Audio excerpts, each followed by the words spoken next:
It's my understanding that skimboarding started in the 30s. In Laguna Beach, a bunch of lifeguards were bored and had a board, a piece of plywood, and they were running around and decided, to put hydroplaning into effect. And I think it was basically Tex Haynes and who started Victoria Skimboards back in '76.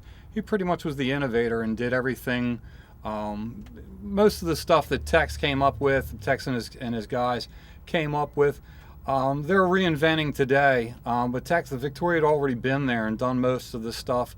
And to my knowledge, it's somewhere around the late 80s, early 90s with the advent of vacuum bagging, where the sport was where they were actually able to make a skimboard that didn't snap. So you had a thin board, a lightweight board that could do all the stuff that we're doing today. I got introduced to it by a friend of mine over in Reddington Beach because we surf together all the time. There's never ever any surf there, and the first time I did, I hated it. And I probably hated it for the next year until I realized how cool it was and how little you can surf over on the Gulf and how much you can skim. And then I think I've been skimming nonstop since I was probably almost 16 years old.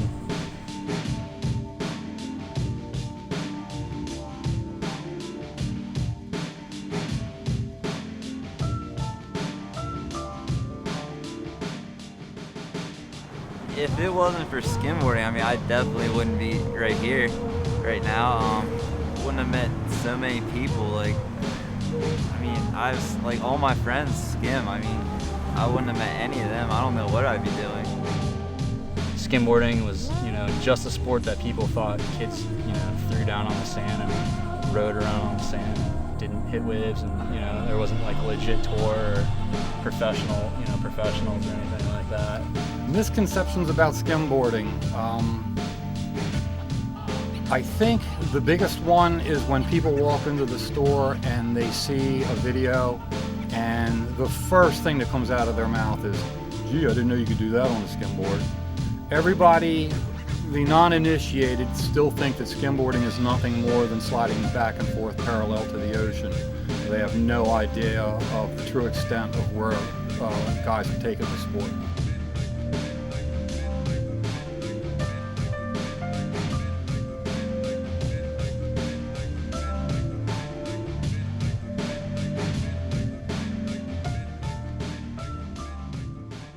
The skimboarding community today, it's grown by leaps and bounds in the 10 years that we've had Skim City. It's grown considerably, and it's been it's a fast growth in one respect and a slower growth in another. I don't think we're ever going to end up on X Games, despite what everybody's trying to do. And I think that's kind of a good thing. You guys probably aren't old enough to remember skateboarding back in the 60s and 70s when it was just banned everywhere because it exploded. And we've got a little bit more controlled growth. We're able to, the older guys are able to teach the younger guys respect for the tourist, respect for their fellow skimboarders, respect for the beach and the environment.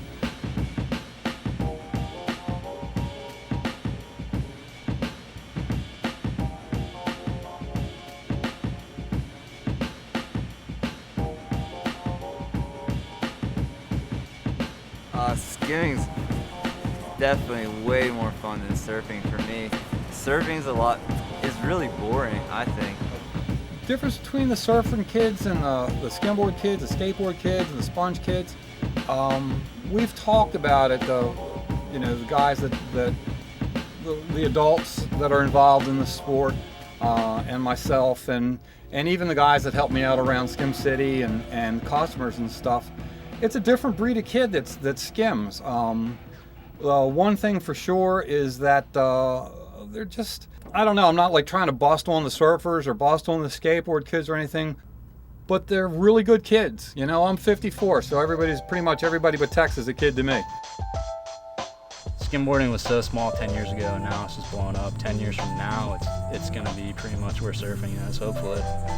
With all the contests going on, videos being made, websites, magazines coming out, all these top amateurs going pro, definitely going to be where surfing is. The future of skimboarding seems pretty bright. As far as competitions, there's more and more every year. There's more and more springing up.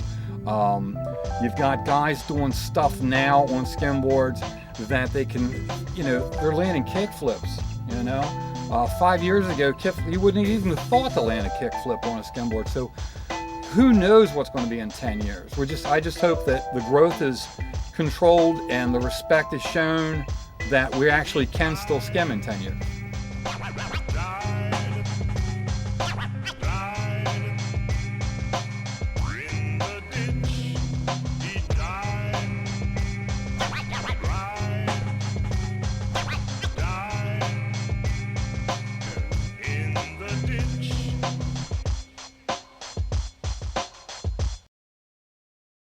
That's all that life